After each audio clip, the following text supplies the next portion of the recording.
nous avons intégré le système de partenariat et nous sommes en train de créer des partenariats avec des hôtels, avec des restaurants, avec des pâtisseries, des responsables de ces domaines. Au cas où ces gens-là voudraient recruter, qu'ils passent par nous pour faire les recrutements, pour qu'on puisse les recommander les personnes qu'on a formées chez nous.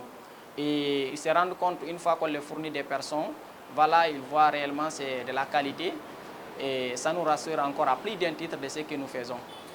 Maintenant, parlant des difficultés, voilà, nous arrivons à faire la différence. Pour nous, en fait, on peut faire la même chose, mais jamais de la même façon. Chacun a sa manière et ainsi de suite, nous faisons de notre façon.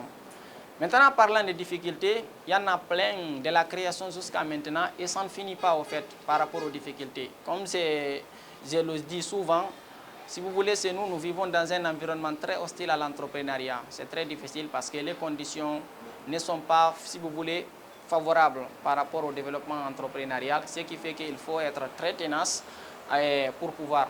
Pour la simple raison d'abord, quand vous prenez nos institutions étatiques, il n'y a pas encore une université en Guinée où il y a un département d'entrepreneuriat. Okay? C'est-à-dire où vous pouvez vous orienter et apprendre comment entreprendre. Il n'y a pas. Il n'y a pas ce département malheureusement. Même le statut étudiant-entrepreneur, c'est très récent. On a créé ça en 2022. Sinon, pendant tout ce temps, ça n'existait pas. Ce qui fait que si tu es étudiant et que tu veux entreprendre, ça rendait les choses très compliquées parce que l'université ne pouvait pas tenir ça en compte. Contrairement, c'est quelque chose qui existe, ça fait plus de 20 ans, plus de 30 ans, c'est d'autres pays. Ok, ça c'est une forme de difficulté. Parce que pour l'entrepreneuriat, pour réussir dedans, il faut des formations.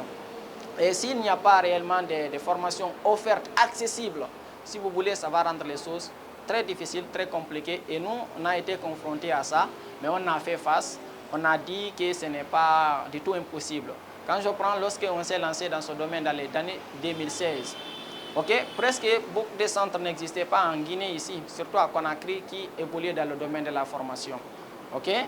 Et c'est l'avènement de nos centres de formation que beaucoup de centres si vous voulez, ont donné naissance et nous, on est vraiment fiers de ça. Voilà, parce que c'était ce que c'est ce qu'on voulait d'ailleurs, que d'autres personnes encore nous imitent dans ce sens-là. Parce qu'on s'est dit en Guinée d'abord, dans ce domaine, il n'y a toujours pas de la concurrence. Parce que la concurrence, c'est quoi? La concurrence, c'est lorsque vous faites une activité, je fais une activité, et lorsque votre activité évolue, mon activité baisse.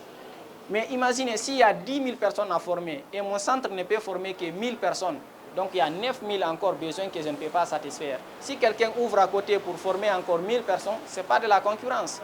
Et en Guinée, c'est ce qu'il y a jusqu'à présent. Okay?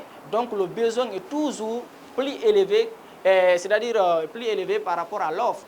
Okay? Quand vous prenez les autres pays, la plupart des entreprises là-bas meurent parce qu'il n'y a pas de clients. Mais c'est nous en réalité les entreprises meurent parce qu'il y a trop de clients. Okay? Parce que le besoin est énorme. Okay? Mais les conditions ne sont pas créées pour permettre réellement aux gens qui entreprennent pour satisfaire ces besoins-là à réussir dedans. Okay? Les conditions d'accès au financement, ça c'est un problème. Lorsque vous commencez à entreprendre en Guinée, il va falloir que vous vous démerdez pour commencer avec vos propres fonds. Vous n'avez pas allé, il n'y a pas de capital risque en Guinée. C'est-à-dire le gouvernement ou une institution qui offre un capital risque. C'est-à-dire que tu es débutant, tu n'as jamais fait un business. Voilà, on ne sait pas si ça va marcher ou pas, mais voilà ce capital avec lequel voilà, que tu pourras utiliser pour débuter. Donc il va falloir que toi-même tu te démerdes pour mobiliser les ressources financières pour débuter. Et quand tu débutes là au départ, okay, tu n'as pas trop de moyens. Et c'est une entreprise. Et vous savez, une entreprise pour son fonctionnement, ça a besoin de beaucoup de ressources. Une entreprise a besoin d'un comptable. Une entreprise a besoin d'un directeur marketing. Une entreprise a besoin d'un directeur logistique. Une entreprise a besoin d'un directeur de ressources humaines. Et toutes ces compétences-là demandent des ressources financières parce qu'il faut payer les compétences des gens. Sauf que toi, en débutant, tu n'as pas tous ces moyens. Tu es obligé d'être un couteau de double tranchant, de tout à la fois. Tu es le directeur général, tu es le commercial, tu es le comptable, ainsi de suite. Parce que jusqu'à maintenant, c'est nous. Il y a l'OADA, l'Organisation de l'harmonisation des affaires en Afrique, qui a créé, si vous voulez, l'acte uniforme pour les entreprises commerciales. Mais la Guinée n'a toujours pas mis ça en application, c'est-à-dire le statut entrepreneur. C'est-à-dire, lorsque, par exemple, tu commences, à un moment donné, l'État te donne, par exemple, un temps de ne pas être dans l'assiette fiscale pour te permettre réellement de mourir. En Guinée, tu crées une entreprise aujourd'hui, demain, le fisc est à ta porte. OK? Donc, ça fait même l'une des difficultés qui effraient même beaucoup de personnes de se lancer dans la création des entreprises ou qui font que beaucoup d'entreprises meurent parce que quand ils créent, voilà. OK? Donc, ça, ce sont des difficultés, c'est quelques difficultés. Autre chose, et par rapport à ça, comme je vous dis, c'est un environnement très hostile à l'entrepreneuriat parce que les conditions ne sont pas créées. Par exemple, c'est les conditions de sécurité. Ça, personne ne peut les créer à part l'État. OK? Protéger les investissements. OK? Aujourd'hui, un jeune entrepreneur, il va se démerder pour avoir des fonds pour créer son business. Mais d'un jour à l'autre, il peut se faire attaquer, il peut se faire braquer. Et après, il n'y aura aucune suite. L'État ne va pas, si vous voulez, déployer des efforts pour permettre à ce jeune-là de revenir encore. OK? Vous avez vu plusieurs fois ici des jeunes, par exemple à Kindia, qui ont été victimes d'incendies, qui se sont démerdés pour avoir 50 millions pour investir dans l'agriculture. Et quelqu'un vient incendier ça un petit matin. L'État ne fait pas des efforts. Aucun cas n'a été traité. Tu es victime de vol, on te braque. Et tu ne peux pas aller auprès de l'État. Quand tu demandes, il n'y a pas de suite. Quand tu demandes d'ailleurs, le montant qu'on va te demander, ça coûte plus que ce que tu as déjà, ce que tu as perdu. Ça rend les choses très difficiles. Quand vous prenez autre chose, d'autres conditions, c'est les besoins en fait primaires, les plus fondamentaux. C'est pourquoi, par exemple, c'est l'électricité. Ne restez pas sans savoir, si on faisait des diagnostics, une étude aujourd'hui palpable en Guinée, vous allez voir, il y a des milliers d'entreprises qui ont rendu l'âme suite, par exemple, à la desserte d'électricité. Parce qu'il y a beaucoup... OK? OK, parce que tout simplement, il n'y a pas le courant. Il y a beaucoup de gens qui ont fermé porte à cause de ça. À un moment donné, précédemment, il y a eu plus de 5 à 6 mois, il n'y avait pas la connexion en Guinée. Nous, ça nous a largement impacté. Parce que nos activités sont menées pour de l'essentiel en ligne. Quand vous demandez toutes ces personnes qui sont là, ce sont des gens qui ont vu nos publications sur les réseaux sociaux, que ce soit sur Facebook, sur Instagram, sur Twitter. Imaginez, pendant plus de 6 mois, les gens ne pouvaient pas se connecter, ce qui fait que nous, on publiait, mais les gens personne ne pouvait voir, donc on ne pouvait pas fonctionner. Et avec tout ça, demain, quand les fils sont là, ils ne vont pas tenir compte de ça. OK? Donc tout ça, là, ce sont des difficultés à ce que nous faisons. Nous, par exemple, dans notre domaine, tout ce que nous faisons en réalité est collé au courant. Mais il n'y a pas. On est tenu obligé donc de s'adapter avec les maigres moyens de base pour nous permettre au moins de survivre à cette situation.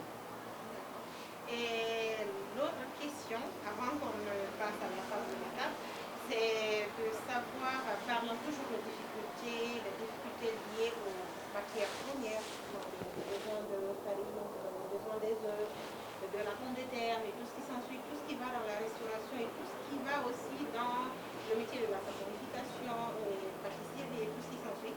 Comment est-ce que vous arrivez à vous trouver? Quels sont les difficultés que vous rencontrez? Bien, par rapport à la restauration, par exemple, en ce qui concerne les pommes de terre, il n'y a pas assez de difficultés parce que Dieu merci, aujourd'hui, il y a pas mal de jeunes qui se démerdent dans le domaine. Ce sont des matières premières qu'on peut obtenir ici. Par rapport à la farine, Dieu merci, on a les moulins ici. Donc, ce qui fait que la farine est disponible. Mais du côté cosmétique, du côté de la saponification, c'est là où le bas blesse, c'est là où il y a problème. Parce que toutes les matières premières qu'on utilise dans le savon, pour l'essentiel, il faut importer au fait. OK? Le seul peut-être qui est disponible en Guinée, c'est les huiles. OK? Mais tout le reste, la soude caustique et toutes les autres matières premières est à importer. Et donc, non seulement c'est coûteux, parce que vous savez, ça demande beaucoup de moyens pour aller importer et ça demande beaucoup de réglementation. Et là, avec la monnaie, à chaque fois, ça... Donc, c'est ça, en fait, la difficulté. Nous, d'abord, l'une des difficultés à laquelle on s'est confronté en 2016-2017, lorsqu'on a commencé à former le savon, c'était ça. Parce que quand on finissait de former les gens n'avaient pas là où acheter les matières premières de saponification. Presque on a fait le tour de Guinée, il n'y avait pas nulle part. Il fallait commander dans les autres pays, au Ghana, à Abidjan, ou bien au Nigeria, ou bien commander directement en Chine. Sauf que les gens conformés, tout le monde n'avait pas ces moyens-là d'aller commander à l'extérieur. Ce qui fait qu'à un moment donné, on s'est démerdé pour rendre les choses faciles. On a créé une autre entreprise qu'on appelle GBM Groupe Commercial qui est spécialisée uniquement dans la vente des matériels et équipements de saponification. On importe pour réellement permettre. mais on souhaiterait réellement que ces industries-là soient disponibles ici. Autre chose dans ce domaine, c'est aussi le problème d'emballage. Les emballages ni presque n'existent pas. Il faut toujours commander à l'extérieur. Parce que si l'emballage qui existe, on fabrique une forme pour tout le monde, ça veut dire que ça n'existe pas. On devrait permettre à chacun de pouvoir réellement faire de sa propre façon. Et si tu comptes le faire ici, c'est trop coûteux parce qu'il faut commander à l'extérieur.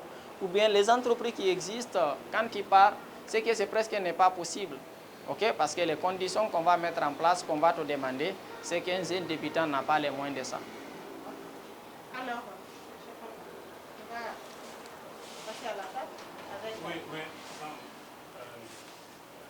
annonce la table. Et puis tu clôtures avec Oui, on reviendra en phase appel à lancer. tout ça là.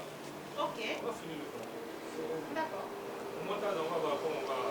Dans ce cas, de ce côté, on a deux questions des jeunes qui migrent, qui décident de faire la migration et tout ça là. Ok. Il faudrait qu'on lance un appel à ces jeunes là. Yeah. Il n'y a pas de problème. Attention, attention, silence. Silence. Silence.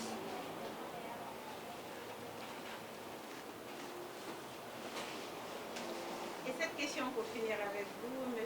Ba,